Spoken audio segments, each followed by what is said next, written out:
Regularmente el INEGI, el Instituto Nacional de Geografía y Estadística, con motivo de los diferentes días, ya sea el Día de la Madre, ya sea el Día del Padre, regularmente lo que hacen es sacar una hoja con estadísticas, que vienen mucho al caso. Pero no, mire, le puedo decir, por ejemplo, que más de 700,000 familias en nuestro país están encabezadas por un hombre, o sea, por un papá. Le puedo decir que según también la misma estadística, más o menos el 48% de las decisiones de compra en este país las hace o las toma el padre de familia, y muchas cifras más, pero no, hoy no quiero platicarle de eso. Quiero que hagamos una autoevaluación de qué tan buenos padres somos o no. Yo le voy a contar mi experiencia personal, si me lo permite, y se la voy a contar tal cual fue. Y fue una experiencia, creo que maravillosa. Y si algún día le pido a la vida algo como padre de una niña, bueno, de una niña, pobre de mí, de una mujer de 18 y de una mujer de 20 años, sería que al final de mi vida y cuando ya no esté, tengan el mismo pensamiento que tengo yo de mi papá. Este será el segundo año que no paso con él. Y por supuesto que, mire, lo recuerdo con mucho cariño, porque tuvo una vida plena. No lo recuerdo con moco tendón, no, nada de dramas, porque tuvo una vida verdaderamente plena, una vida llena de éxito, una vida llena de amor, una vida en pareja también maravillosa con la Yuli. Y entonces no lo puedo recordar mal. Y se lo recuerdo no porque le quiera contar mi historia personal, porque eso usted me dirá, pues qué carajo me importa, ¿no? Usted me dirá eso, pero simple y sencillamente se lo cuento porque usted se verá reflejado de alguna u otra forma en la misma historia. La historia de mi papá es nacer en una familia como muchas en este país, en una familia pues de escasos recursos, de empezar a trabajar desde muy chico, de muchas privaciones cuando estaba chico. A mi papá, yo creo que a usted a lo mejor si tiene más o menos la misma edad, no lo educaron como a nosotros ni como yo a mis hijas. Eso de que el psicólogo y entonces si no les grites, si no les digas y no les reclames porque les causas un trauma y porque les va a dar depresión y entonces se pueden suicidar y una serie de cosas. Pues bueno, a ellos los educaron de otra forma. Mire, le cuento por ejemplo a mi papá, como no había quien lo pudiera cuidar, fíjese nada más, lo que le voy a decir es totalmente cierto, lo amarraban a la pata de una mesa y se iban a trabajar. Imagínense lo que pasaba con un bebé. Pues era un volado, ¿no? El saber si iba a estar vivo cuando regresaran o no, pero pues así era la realidad.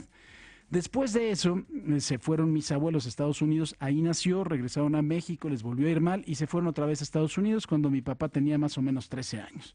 A esa edad empezó a trabajar en una cafetería de muy antigua de Chicago, que todavía incluso ahí está esa cafetería, es una cafetería de una familia de origen alemán, y empezó lavando platos. Y empezó a juntar lanita y a lavar más platos y a estar más turnos, empezó a ir a la escuela. Mire, si en este momento hay vejaciones en contra de los mexicanos, en ese entonces no existían los derechos humanos, no existía la corrección política y de verdad lo traían desde las maestras hasta los compañeros, no tiene usted idea de qué forma. No, me contaba historias de verdad que son conmovedoras, ¿no? De que él no sabía leer muy bien y la maestra le decía, es que eres un estúpido. Y me acuerdo mucho porque la contestación en esa edad mi papá debe haber tenido por ahí de los 15, 16 años, y la maestra todavía me acuerdo, imagínase, era Miss Kennedy, así se llamaba. Y mi papá se paró y en el poco inglés que tenía le decía, mire maestra Kennedy, yo le quiero decir una cosa, ojalá que si usted algún día sale de su país por necesidad, cuando llegue a otro país y no sepa hablar el idioma, nadie la trate como usted me está tratando a mí.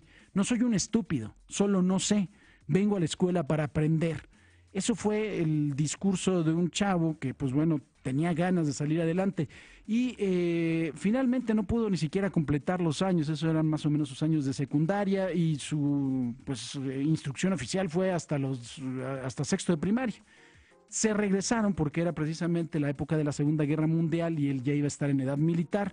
Se regresaron a México y con mucho trabajo abrieron una tiendita de estas, hoy un Oxxo, antes era una tienda de conveniencia, la tienda del barrio, y después con mucho trabajo también una tlapalería, y con las ideas de mi papá se le, bueno, la hicieron crecer, la vendió y después se compró una gasolinera. En aquel entonces me acuerdo muy bien. Los señores de la Profeco, estoy hablando de aquel entonces, porque ahorita no, eso no pasa, ¿eh? Ustedes no se preocupen. Los señores de la Profeco llegaban y decían, bueno, ¿cómo quiere que le calibremos las bombas? Así como lo escucha, eran bombas de engrane, ¿eh? Hoy en día las bombas se controlan a través de una computadora. En ese entonces eran de engrane. Y tenían en la parte de los engranes hasta abajo una bolita en la cual ya cuando estaba calibrada se metía un sello y ese sello se machiembraba con una máquina de estas como si fuera un sello para plomo. Bueno, era un sello para plomo y tenía su número y entonces ya no se podía mover y estaba calibrado por la Profeco. En aquel entonces daban el servicio de calibrarlo como usted lo quisiera, dependiendo de la cantidad de lana que usted le diera a los inspectores de la Profeco. En un principio eran los inspectores de la Secretaría del Departamento de Comercio, después de Secretaría de Comercio y Fomento Industrial, y después ya se hizo la Profeco, para que no vayan a decir que me estoy equivocando, porque lo tengo, no tiene usted idea qué grabado. Y algún día que yo estaba ahí como un moconete pegado a mi papá, pues yo lo escuchaba que les decía, no, yo no quiero absolutamente nada, no te preocupes, para que pase la inspección, aquí tendrás tu lana, pero quiero que se lo dejes bien porque lo que más quiero es a mis clientes. Me enseñó de verdad a atenderlos, a salir, a estar ahí, a mancharme las manos con gasolina, aunque no me gustaba, se lo tengo que decir, pero me enseñó el valor del trabajo y el valor del trabajo honesto. Después llegaron las computadoras y se lo cuento, porque eso no es ningún secreto y hay varios grupos que lo utilizan al día de hoy y los responsables de esos grupos sabrán que es efectivamente cierto. Llegó una empresa a ofrecer un software que el software estaba basado en la propia NOM de verificación de las estaciones de servicio. ¿Qué es lo que dice esta norma oficial mexicana para verificarlas? Primero dice, y ponga mucha atención, porque este es el quid del asunto. Voy a hablar de los papás el día de hoy, pero también voy a hablar de cómo le pueden robar en una estación de servicio. No estoy hablando de que sean todos, nada más le estoy diciendo qué es lo que pasa en función de la norma. La norma dice que tendrá que darse esta verificación en horario de oficina. Luego entonces el software, porque ese horario de oficina está, según la ley, según la Corte, reconocido más o menos como de 9 de la mañana a 6 de la tarde. Primer cosa que hacía este software, como se controlaba a las bombas, pues era que le empezaban a usted a robar a partir, bueno, hasta las 9 de la mañana y le empezaban a robar otra vez a las 6 de la tarde. Esta norma de verificación dice que solamente se puede verificar en una cubeta o en una jarra medidora de 20 litros que esté certificada por un laboratorio. Luego entonces, a cualquier hora, le robaban a usted a partir del litro 21. Luego también tenía varias cosas. Después fueron sofisticando el software, y este software lo podían ustedes estar robando en cualquier momento y cuando llegaba la inspección le picaban también la computadora y estaban las bombas perfectamente calibradas, entre varias cosas más. Nunca le quiso entrar a esto y le voy a decir una cosa, por eso su negocio no creció. Pero no creció su negocio, pero sí creció mi admiración por él. Porque me enseñó cosas maravillosas y me enseñó de las cosas más importantes de mi vida, que es el valor del trabajo honesto, del trabajo de verdad constante, del trabajo de todos los días. No tengo nada en contra de los grandes grupos. Quizá alguna de las cosas que le puedo reclamar a mi papá es que nunca supo sumar con otros empresarios para hacer grupos más grandes. Pero siempre fue una persona honesta. Era alguien que era incapaz de deber, no le debía un centavo a una tarjeta de crédito, no le debía un centavo a ningún proveedor y no le gustaba pedir créditos. Muy antiguo, pues sí, era su forma de trabajar y yo pues eso siempre lo respeté porque a mí nunca me dio por el comercio.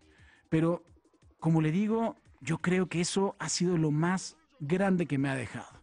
Su forma también, sin duda, de respetar la vida, de disfrutarla maravillosamente.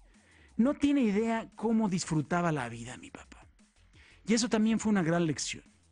Si iba a comer, si salía de viaje, si podía darse un gusto con su mujer, lo disfrutaba hasta el último momento.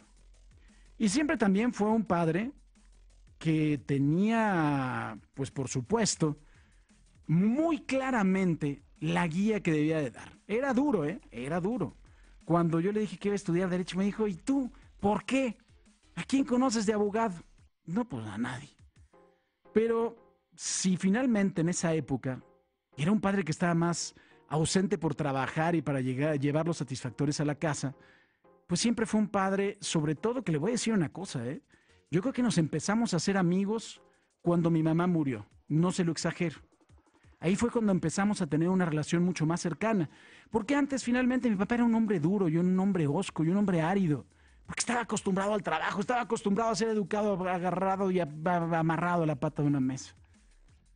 Y después, finalmente, encontré que era una persona profundamente tierna, una persona profundamente amorosa y una persona que me amaba mucho más de lo que yo creía. Quizá lo encontré a destiempo, pero lo disfruté muchísimo. Los últimos 6 años de su vida fueron de disfrutarlo maravillosamente. Y yo aquí le pido 2 cosas. Si usted me está escuchando como hijo, no pierda el tiempo. Trate también de encontrar esa forma de disfrutar a su papá. De encontrarle también, mire, ya la edad que tienen cuando están más grandes no lo va a cambiar. Entonces, encuéntrele la vena y se la va a encontrar. Se puede lograr mucho más con miel que con hiel. Es un lugar común y una frase que es importante. Pero de verdad, disfrútelo. Si me está escuchando como padre, no pierda tiempo. Yo creo que en los últimos años, que mis hijas están más grandes, y bueno, yo creo que desde que nacieron, me han enseñado muchas más cosas de las que yo tendré la capacidad de enseñarles nunca. Y creo que también como país, tenemos la responsabilidad, los padres de familia, de ser esos padres amorosos, de ser esos padres con una dirección firme, pero de verdad con toda la alegría y el cariño, contagiarles a nuestros hijos las ganas de tener sueños, de tener metas, de lograr algo en la vida. Y también de no ser irresponsables, porque hay una gran cantidad de padres que creen que la concepción los hace padres y no es cierto. Yo de verdad desde aquí, porque además de todo mi propio papá fue papá de mis medios hermanos, de mis hermanos para mí, y nunca fueron sus hijos, y siempre fueron para él una parte de sí mismo. A esos padres que tienen la capacidad de amar a esos hijos que no son de su sangre, también mi reconocimiento. Y eso es ser mucho más padre que el que interviene en la concepción. Es que es mi sangre. No manche, hombre. Pues ¿qué la va usted a probar? Le voy a decir una cosa también. Aunque se vea muy feo, el ser padre es un acto de fe. Entonces, de verdad, el ser padre realmente es amar, educar, consentir a veces sí, regañar a veces también, a un hijo y llevarlo por el mejor de los caminos. Esos padres que llegan a la casa y que descargan la violencia y que descargan además su ira, esos no son padres. Esos padres que dejan tirados a familias y le dejan toda la responsabilidad a la mujer, esos no son padres. Aprendamos de verdad a ser padres y que tengamos esta oportunidad de conocer a nuestros padres y los padres de conocer a nuestros hijos. Eso es lo que yo le deseo.